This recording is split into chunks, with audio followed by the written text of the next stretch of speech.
What's up, everybody? It's your main man Bennett back here and again, and welcome back to the Not Your Mama's Fantasy Football League Volume 4. And let's go ahead and get into these rankings. Shall we? Should we? Let's.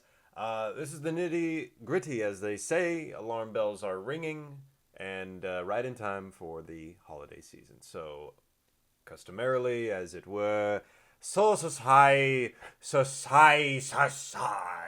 ah! Sauces high, society.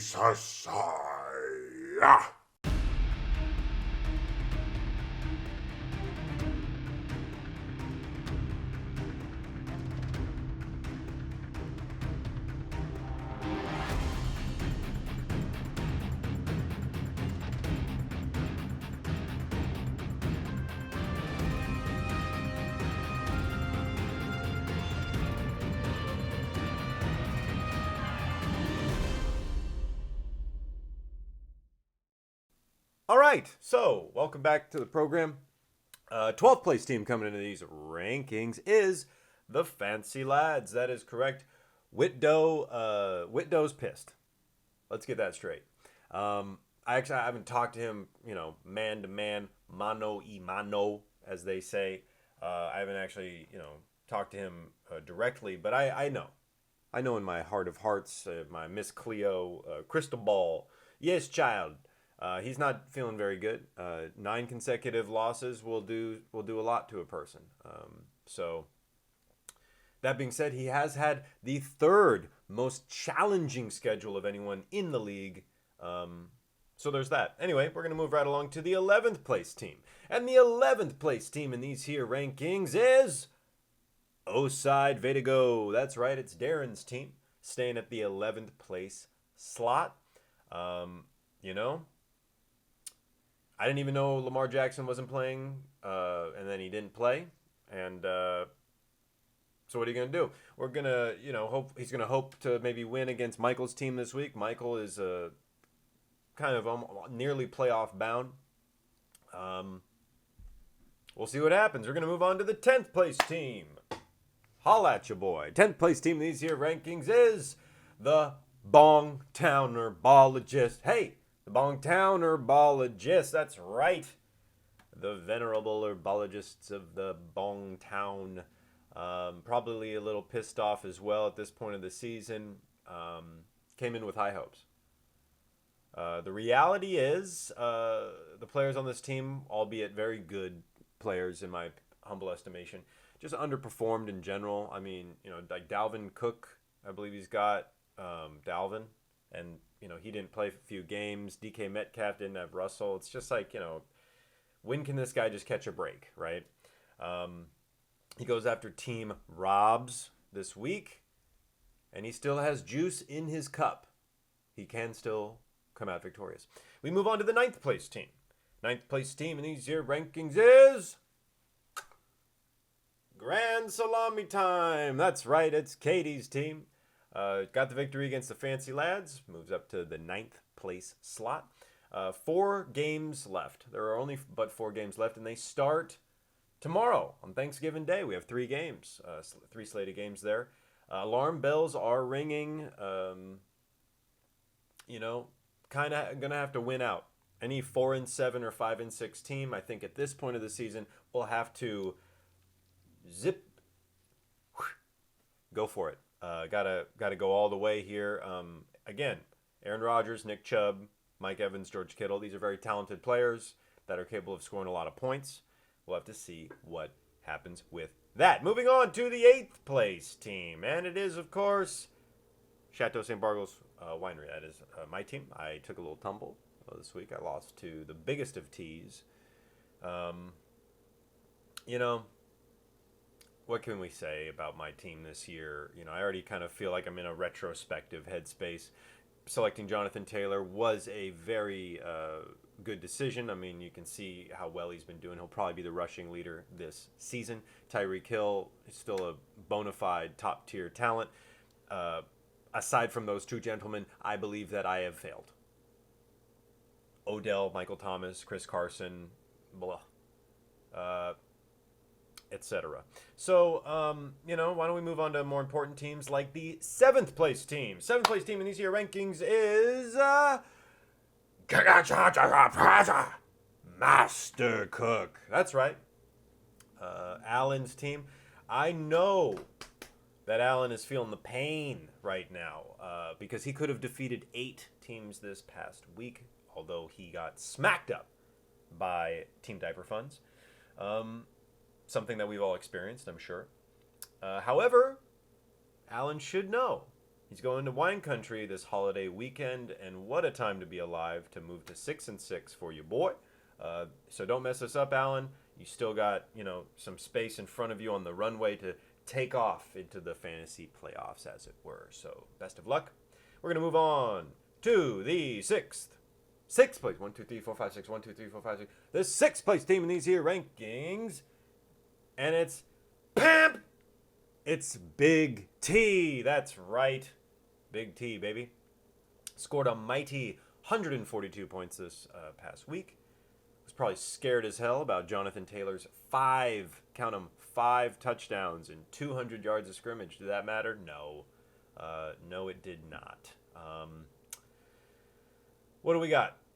He was going to score probably the most points of the week, but another team that we'll get to went and did that. He's 5-6, picking up sticks. Okay. Jalen Hurts, Kirk Cousins, both are top 10 quarterbacks this year.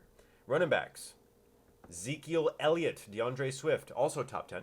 Wide receivers, Adam Thielen and Stephon Diggs, formerly of both in Minnesota. They're both top 10. He also has scary Terry McLaurin. Tight ends are Darren Waller, Zach Ertz. You guessed it, top 10. Also, Cowboys D, top 5. So what does that mean? Oh, he's also got a top 10 kicker. I would not expect anything less from a man with dozens upon dozens of waiver wire transactions, including but not limited to some trades. So good for Tanner.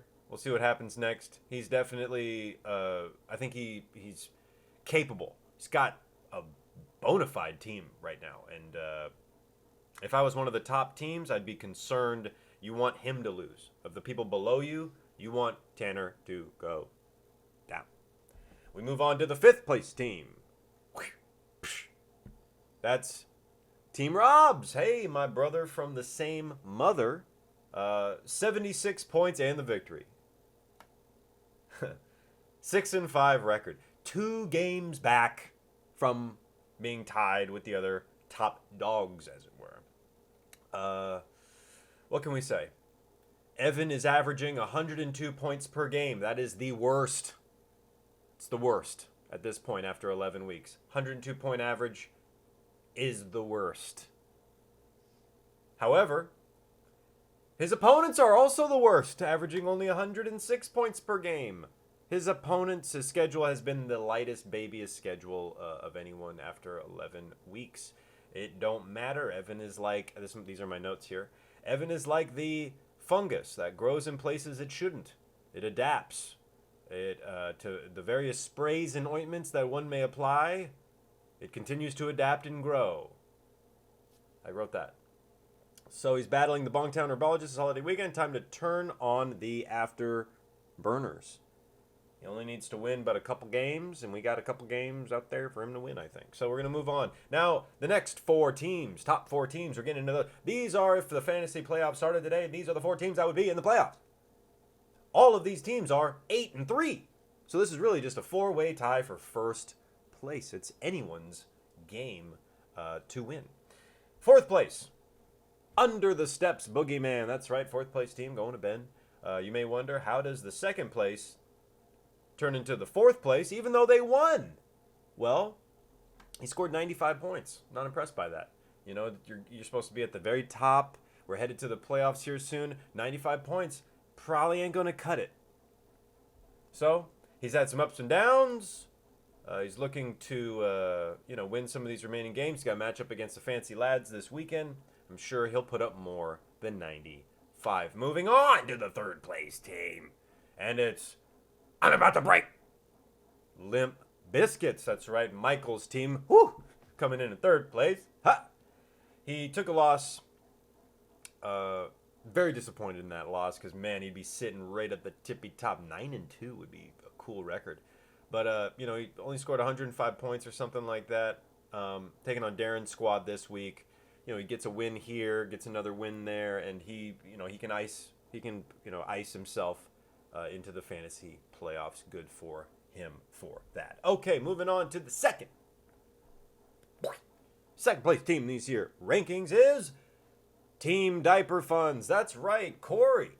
Hey, he's doing all right.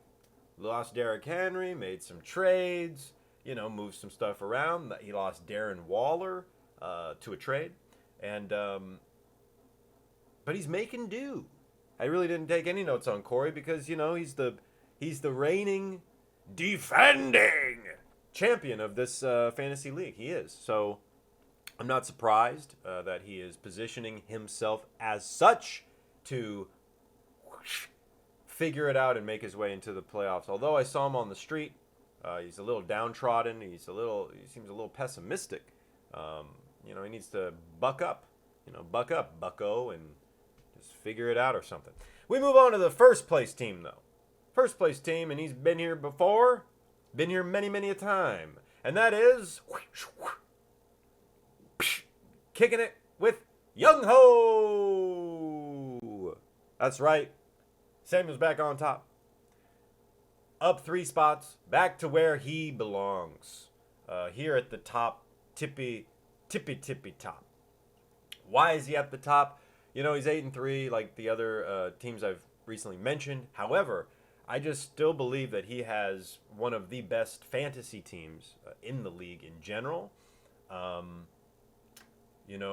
What else can we say? He's also the only team to put up the points he did this week. What did he do?